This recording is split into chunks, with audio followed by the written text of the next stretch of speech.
ара жасаған қоғамдық өмірдің деңгейіне жету үшін адам баласының алдында әлі талай ұзақ жол жатыр дейді. Жалпы мен маған қызық болды негізі. Ол кім? Ол Морис Матерлинг деген. Негізінен ол бельгиялық драматург, философ екен.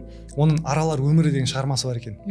Кәдімгідей сол аралардың өміріне арнап бір жағдай зерттеу жұмыстарын жүргізген.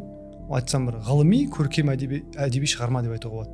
Сонда дейді, аралардың қоғамдық құрылымы сондай, оларда барлық аралардың өзінің қызметі, функциясы бар да. Әркімнің өзінің миссиясы бар. Және олар барлығы сол миссияны арқалап бірге жұмыс істейді.